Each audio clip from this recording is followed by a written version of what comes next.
Well, Voddie, Tom, thank you so much for having me up here to interrogate both of you after that wonderful presentation. I think you guys really laid out for everybody listening, everybody live streaming, the definitions and denials pertaining to Christian nationalism, what it is, what it isn't, what it could be. And I think when we approach the subject, that careful approach of definitions is incredibly important.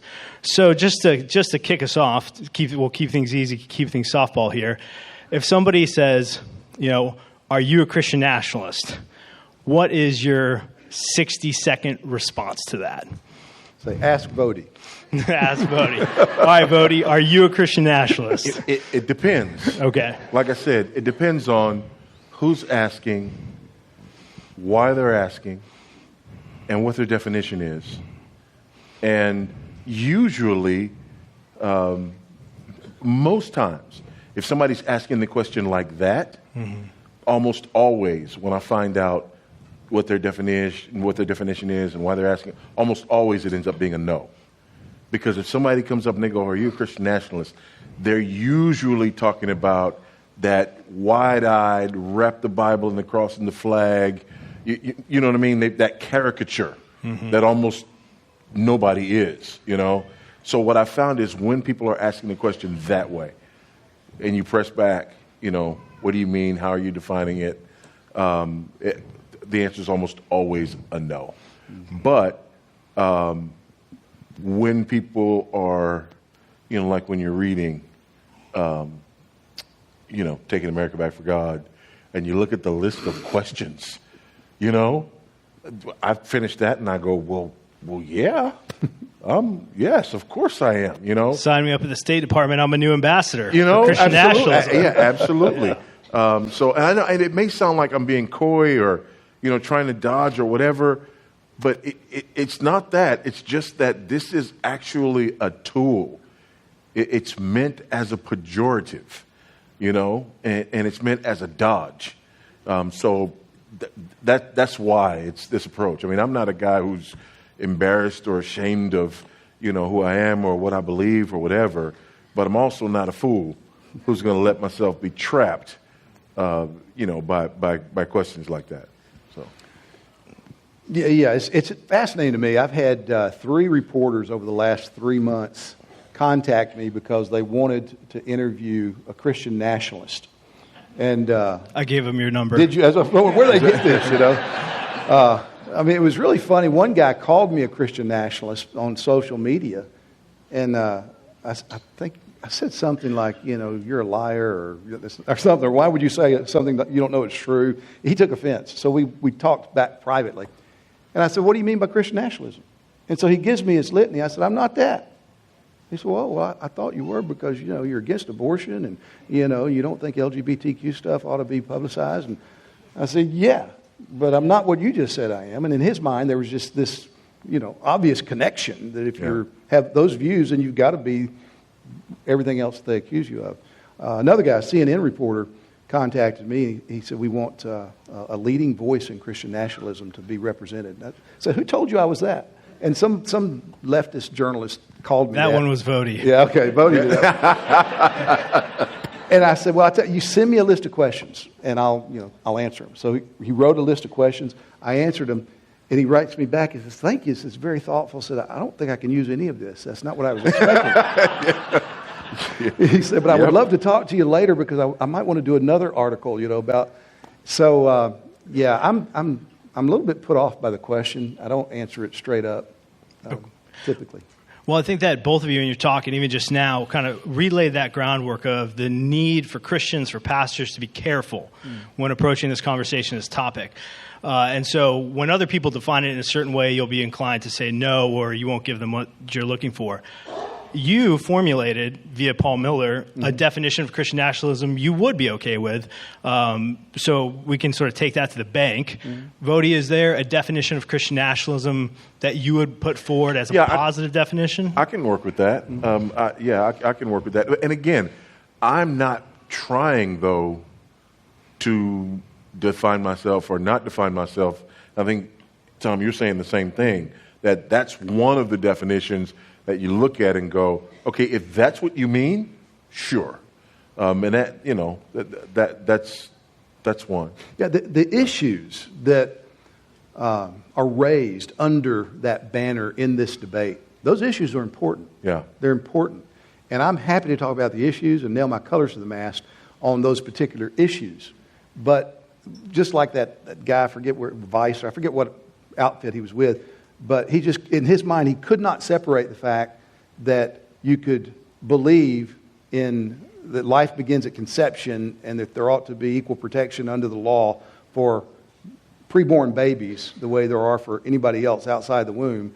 And you think drag queen story hour ought to be criminalized. And the list of things like that, they're just moral absolutes for me. He couldn't equate that you could believe that and not believe the Bible ought to be wrapped in the flag and that America is in covenant with God and all the wild stuff that gets lumped into it. In his mind, it was like these things are just logically connected to each other. You have them all, you don't have them at all. And it just shows the ignorance, the theological ignorance on the part of a lot of the people that are trying to drive this train. And it is a play. It is indeed that. It's that they're attempting to marginalize, if not demonize, people that they oppose on these moral issues. Okay, so on the question if it's a play, I want to dig here, and we were talking about this, because you both have made this clear connection, which I think is undeniable in terms of the actors involved, right? Same actors pushing CRT, pushing wokeness, pushing, sort of like a new racism under the guise of racial reconciliation in the church, channeling Marxism. We saw them pivot to Christian nationalism. But unlike in the CRT fight where the faithful said, no, this is wrong, there are a lot of brothers who are actually saying, well, wait a minute, I actually think Christian nationalism has some historical roots, has some biblical basis, so I'm going to try to run this play back on you. So I would like to get you guys to speak to that. Particularly, I think the success of Stephen's book points to that Christian nationalism has sort of become, in some ways, a rallying cry for young men in a way that CRT never was, right? Those same men that rejected CRT actually want to identify as Christian nationalists. And I think it's because there's a very significant historical context that exists for Christian nationalism that didn't for critical theory. So I'd like to hear you guys speak to that. Yeah, and I think that point, yes, and I'll come back to that, but I think there's also this tendency, because it was kind of my tendency too, right? Where if those guys don't like it, then I probably am that, right? I mean, just for fun. There's some just of that, for fun. right? There's some of that going on. When you see the list of people, who are having a problem with it, then you go, yeah, that's probably me, So I think there's some of that. I think there's also a sense in which people recognize that those who are throwing that term around are at war with Americanism. They're ashamed of being American. I mean, you hear them talk, and it's like America is this horrible place that's responsible for all the horrible things, and so people are pushing back against that, and they're going, no. Are we perfect? Absolutely not. But no, that's not who we are. So I think, when you combine those, right, the us versus them, and then this sort of pushback against people who are, I don't know any other way to say it other than they're anti-American. Mm. Yeah, and I think it ties in as well to what we've lived through the last 4 years, where we had our supposed betters telling us, Romans 13 says you've got to obey the government, and who are you, and to not go along with all the medical recommendations and mandates. And we just had so much of that shoved down our throat. And the good thing that happened in response to that is people started reading Romans 13. And they said, oh, wait a minute, he's God's servant for good. This ain't good. So what he's doing is wrong. And reading what people have said about it, reading what Puritans have written about it. That's right. Yeah. That's right. So a lot of this stuff just got uncovered and recovered, which was good. And so that opens up the whole world. It moves a lot of people out of this subjective mystical pietism. They were forced to. We're forced to because their families falling apart, their business falling apart, their families falling apart in ways they never could have imagined. And going back and realizing, wait a minute, yeah, this is not the way they told us the Bible actually reads. And we got a lot of ammunition in our history. We got people saying things that resonate with what I'm reading in the Bible. And so I think that whole awakening to historical awareness of how Christians in our heritage have dealt with political issues just kind of, it primed the pump for a book like Williams to come along and say, boom. Stevens, yeah. Don't confuse those two because they're not the same guy. Yeah. I did it earlier. It's okay. I told Stephen when he was publishing, I said, look, all the criticism is Stevens and all the praise is Williams. There you go. And we'll just split it up like that. Yeah. So I think that kind of awakened people to look at the history, to read it, and it's readily available. I mean, the stuff you're doing on the colonies. I looked over that this afternoon. I was just, everybody. All of them had it. It's not hard. 10 minutes, you can figure this out. Yeah. Well, the COVID stuff, I think, is actually a good example of where, as Baptists, we would have some disagreements with Stephen in particular and in the book. And as a Baptist, because I would like to see the church have a much more robust posture in terms of telling the government, not in the Lord's house and not on the Lord's day, like what you were saying. I think that's one of the things that makes this conversation so tricky is it's a merger of sort of the civil and the ecclesial lanes, and people are confused about the authority. So maybe for our listeners, for the live streamers, if you could just sort of chart out how you understand that authority structure to work, because many of sort of some of the individuals you even named, like Russell Moore, they would say, not in the Lord's house, not on the Lord's day with the flag and the Bible and the cross, but then they'd also say, keep your Christian faith in the Lord's house on the Lord's day and don't take it into the public square.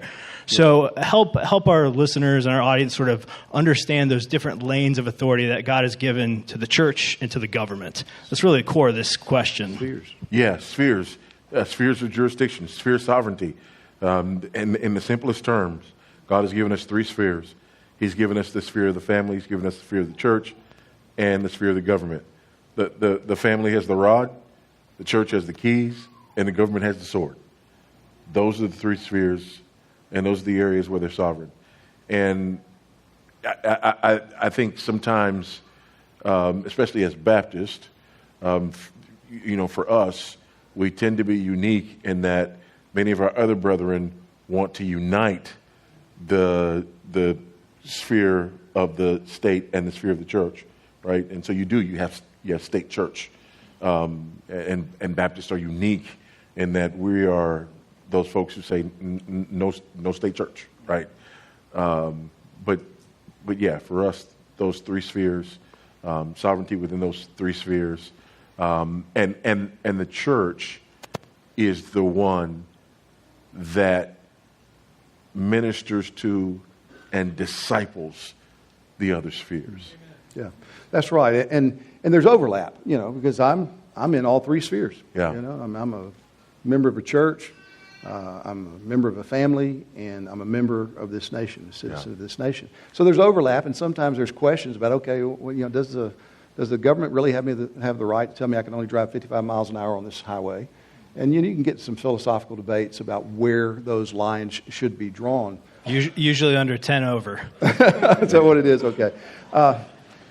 But with the fundamental understanding that Jesus Christ is Lord, all authority in heaven and on earth has been given to Him. So every other authority, husbands, elders, kings, presidents, that they have delegated authority. It's been delegated to them to operate in their spheres. And what we saw happen during COVID is some of our civil authorities started acting like they were popes and monarchs and could dictate everything. And the family. And the daddy. And to dictate and the to the daddy. family. Yes, right. Yeah. And that's where clarity needs to happen. How's that going to come? It's going to come from the church because God's given the word to the church. We are to be the disciplers. We're to be the ones that teach. They're to teach. And here's another point that I think is really important on this. The threefold use of the law. To bring about conviction, to be a rule of life for believers. That second, sometimes called third use, of the law is one we've neglected a lot, and that is to be a pedagogical influence on culture, to restrain evil in the world. And I don't think we've seen that and applied that enough in our generation. We need to be proclaiming God's law to everybody. You may not have your brother's wife. We just need to be willing to say what God says, because that has a restraining influence. Not going to save anybody, but it is a revelation from God to whom everyone will give an account. And if the church doesn't do that, nobody else has been delegated that responsibility. We are the ones who are the stewards of the Word of God, the gospel, and the law, and we've got to be the teachers of it. So I think a real key part of this conversation about Christian nationalism is the state wielding the sword still does it under the authority of God. Absolutely. You guys would both agree with that. All of them. All of the spheres. Right. All of the spheres do under the authority of God. Yes. And so while God has not licensed the state in any way to hold a sword at your throat and demand that you confess Christ as king, first of all, it's an impossibility. They can't Right. make you actually believe that. What's been lost, I think, in American culture and secular culture is the idea that the state could actually wield the sword for Christian ends that aren't necessarily matters pertaining to the gospel and salvation. Thoughts on that?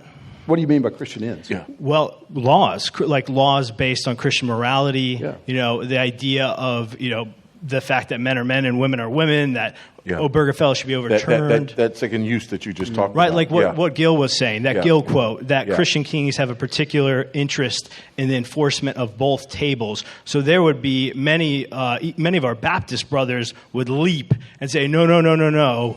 The state doesn't have the authority to do anything that is related to the name Christian. But if it's not about the gospel, do they have a concern for that under God? And feel free to rephrase it if you want to engage it differently. But I think this gets at a lot of what, again, Stephen's arguing. And even somewhat people would say, if we don't have a secular state, then what kind of state do we have? Well, I'm a little nervous about what Gil said.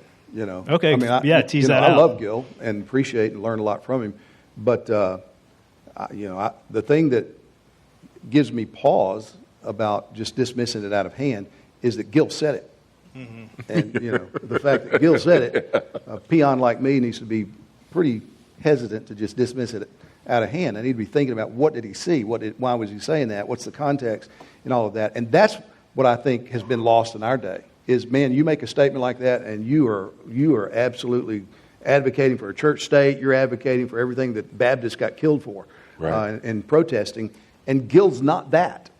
And so in his mind, which nobody ever accused him of being simple-minded, in his mind, he could make that statement and see it as somehow consistent with all of his Baptist distinctives and commitments.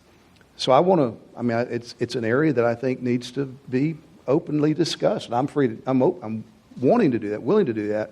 But I have to say, when I looked into that, that's a little uncomfortable there. Yeah.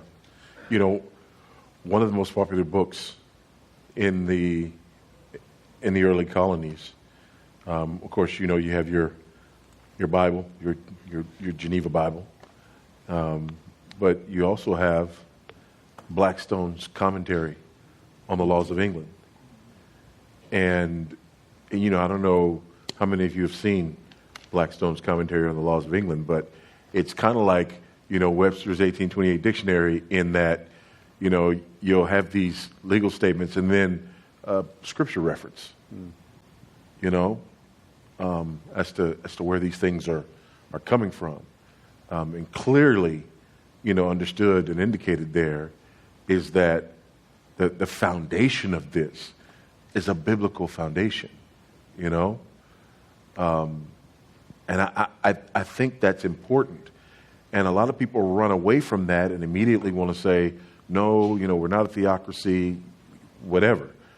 But if our laws are not going to be based on God's moral law, then the question is, what else do we have?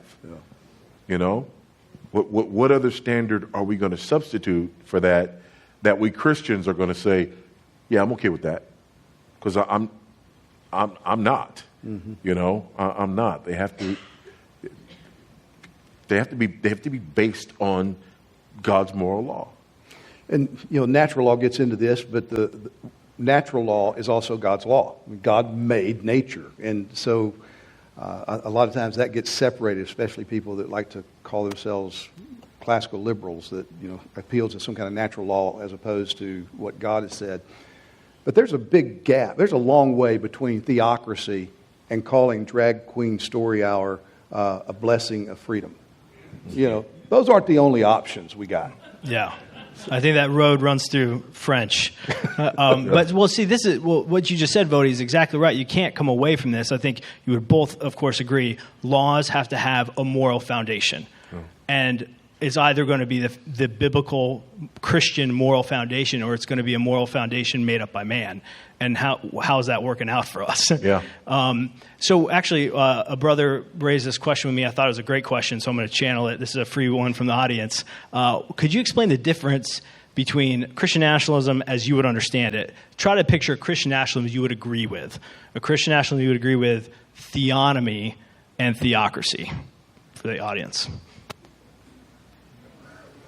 Because a lot of people confuse those, right? A lot of people confuse theonomy and Christian nationalism, and those are different things. All three of them. I mean, theocracy would be the easiest one, I think, for me to talk about, because it would want to have a nation that is governed consciously by religious laws. And so you have theocracy. You have Muslim theocracies, and you have had Christian attempts at theocracy, and you have Old Testament Israel theocracy. Theonomy, I mean, theonomy is another one of these things. I cut my teeth on the Rushdoony theonomy, the Bonson theonomy in the 70s and 80s. I had to cut my teeth on. That's what I tried to learn. That's where I was first introduced to it, and benefited from some and saw some real hesitations about it. Today, there's what is being called general equity theonomy. And to me, those seem like two different things. Yeah. The confession talks about the civil laws no longer being binding on us. They're obsolete, except for insofar as the general equity in them can be seen and applied. Well, yeah. I mean, we ought to recover that. And I think that's what's happening. And the people who are recovering it, some of them saying, well, that's theonomy.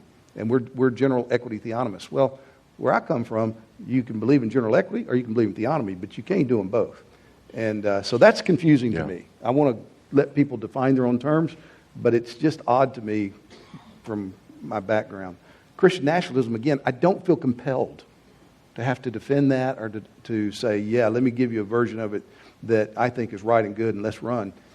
The issues are important. The tag, I'm indifferent to that almost. When people ask you, are you a theonomist, do you say, no. Define what you mean by it? I always say no. No, okay. And most of them get mad at me. And they say, but you said this and you said that. But once we get into the fine point of defining it, in fact, I've come to agreement with some folks that call themselves theonomists, and I don't. But they're talking about general equity in my mind, and so that's fine. Voddie, anything to add to that? No. Same. Okay. And it's partly this is partly a 1689 and Westminster issue. Sure. Especially pre-95 Westminster issue. That's right. Which is, again, that's inside baseball, but not a theonomist.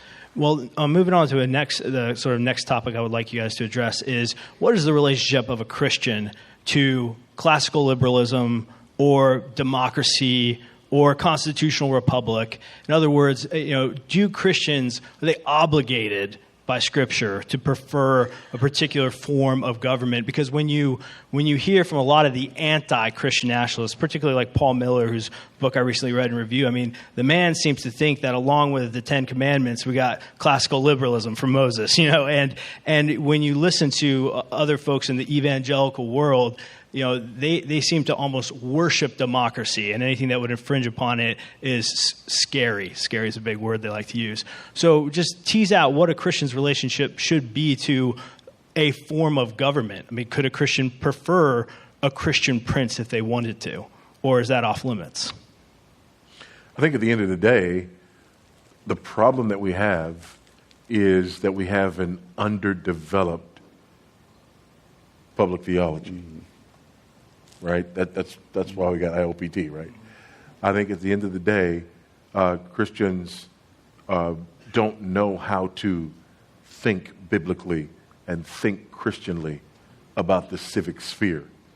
When you don't know how to think critically and think biblically about the civic sphere, you become a slave to other people's definitions. And I think that's where people are. So what happens is you find someone who says things that you like. And that person identifies themselves as classical liberal or theonomist or whatever.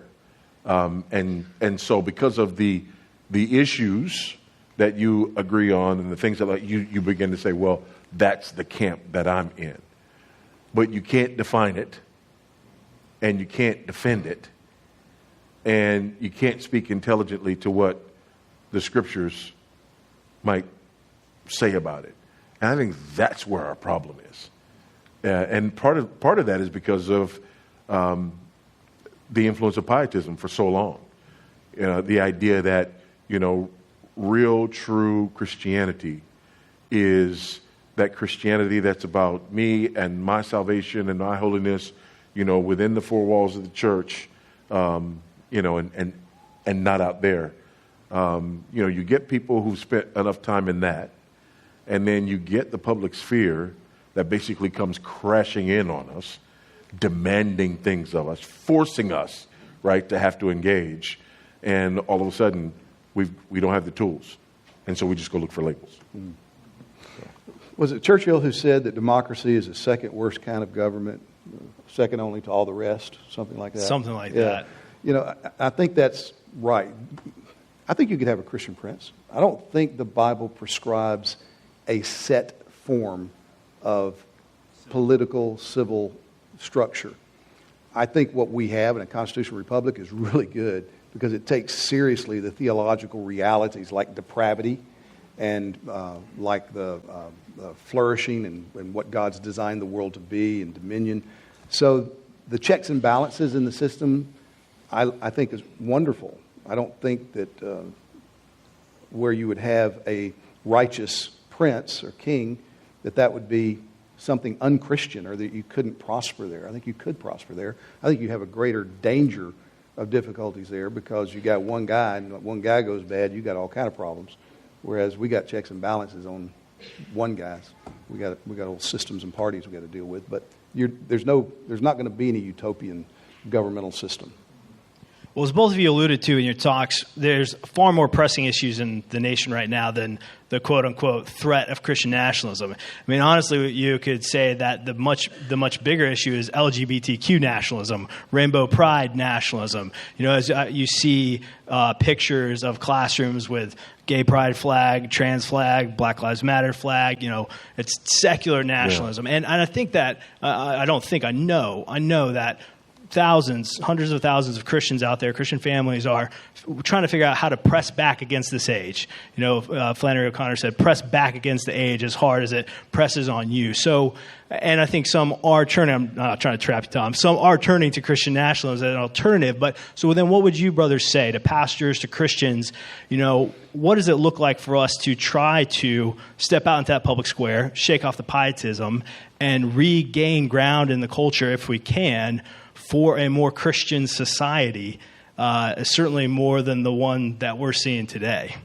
Yeah, I think that's happening, and that's kind of what I was alluding to before. The culture's not leaving us an option. A lot of pietists believed that if we left the culture alone, the culture would leave us alone. And nobody's thinking that anymore. Nobody's buying that lie anymore.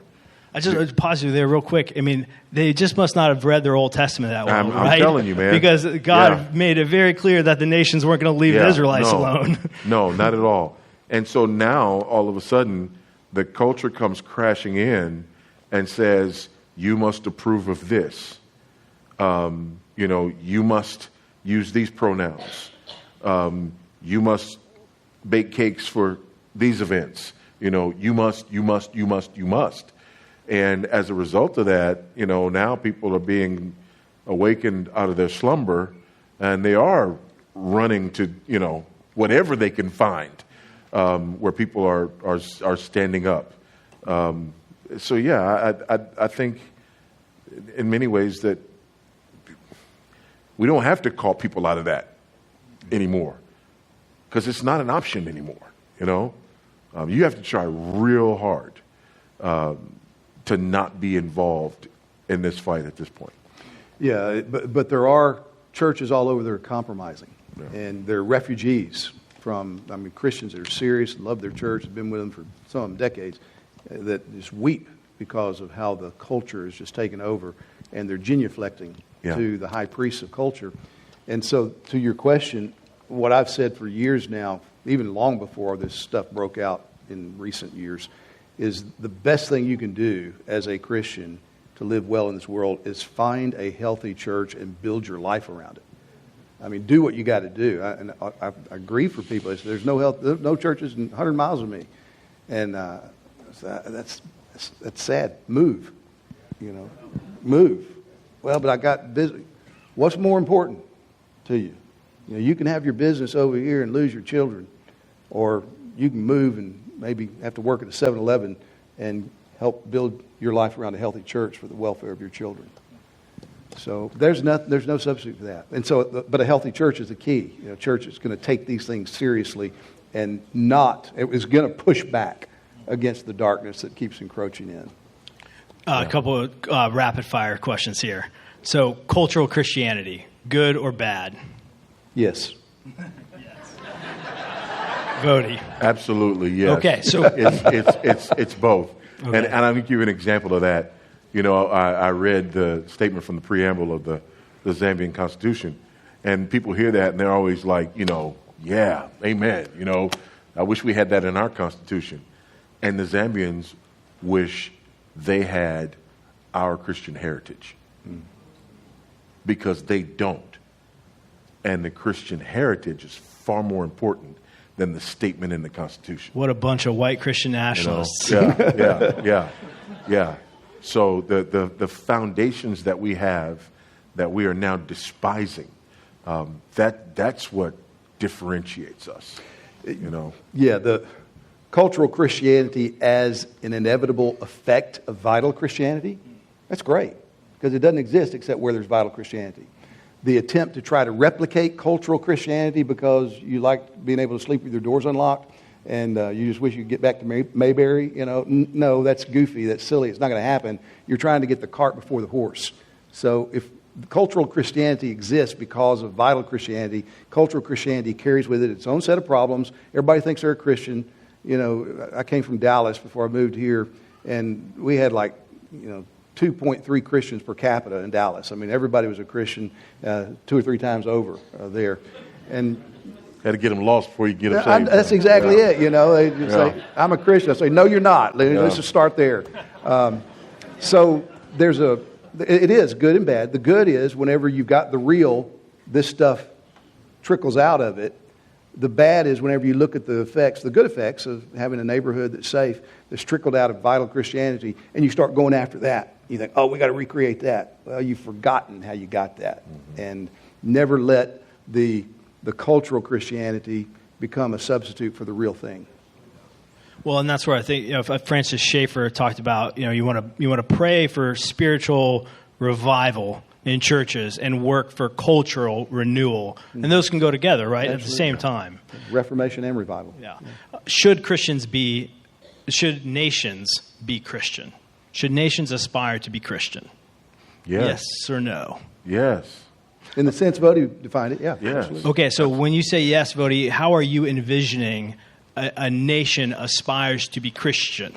Listen, acknowledge that Jesus is Lord. Kiss the Son, Kiss the Son. Recognize recognize the Lordship of Christ. Blessed is the nation whose God is the Lord. Yeah, and in that sense, we absolutely should be praying for, yearning for, and striving for that. A question that started rattling around in my mind the last couple of years is if this generation of Americans had the opportunity and were given the assignment to create a new nation, we couldn't create what this nation is. We couldn't do it. We'd create a monster.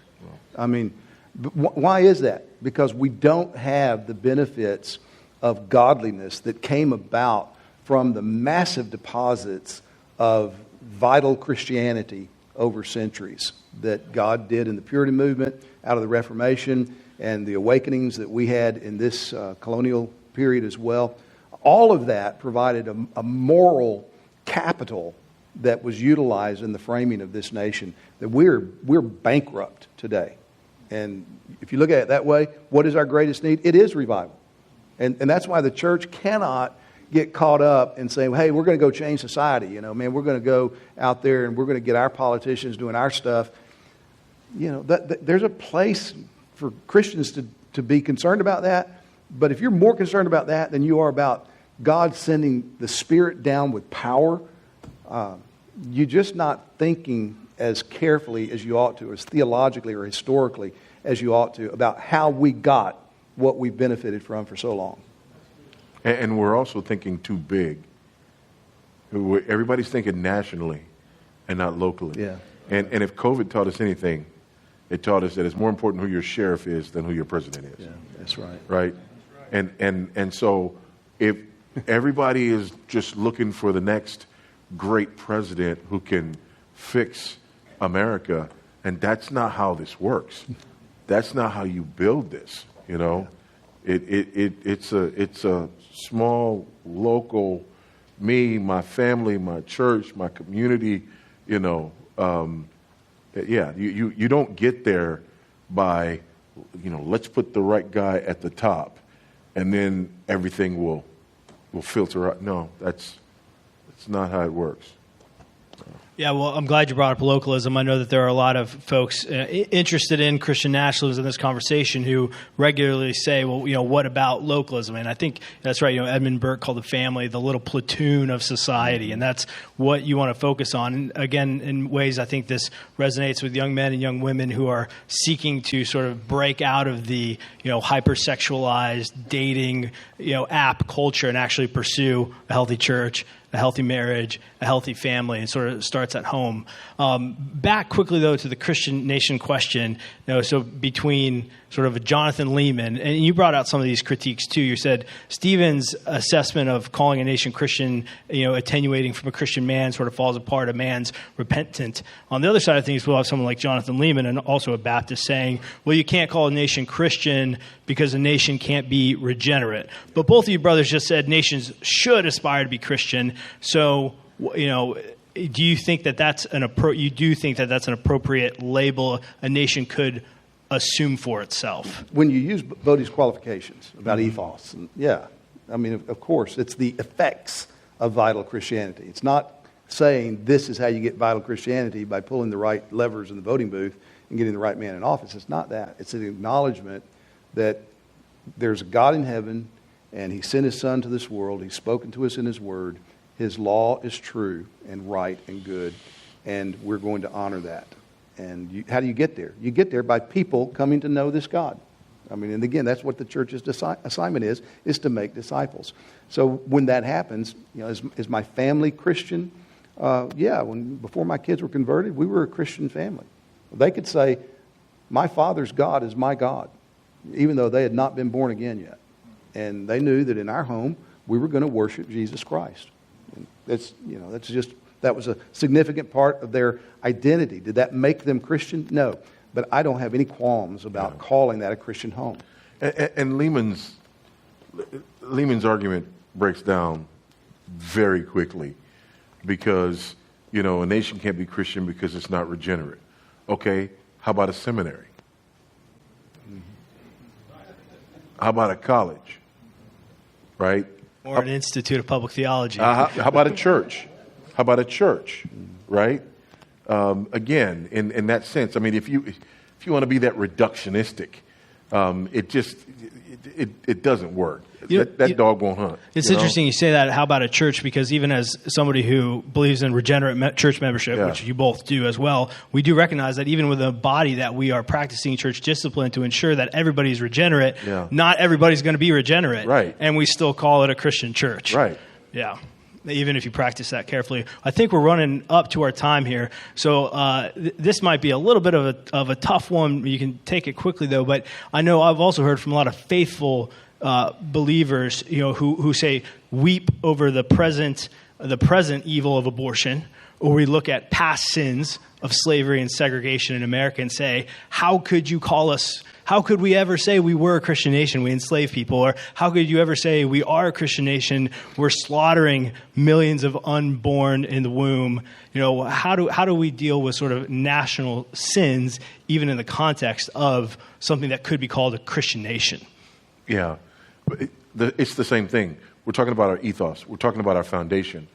And the flip side of that is we have an answer and remedy, and we have something to call our nation to because of our ethos. Whereas if we're just a secular nation, why are you complaining? Right. Right?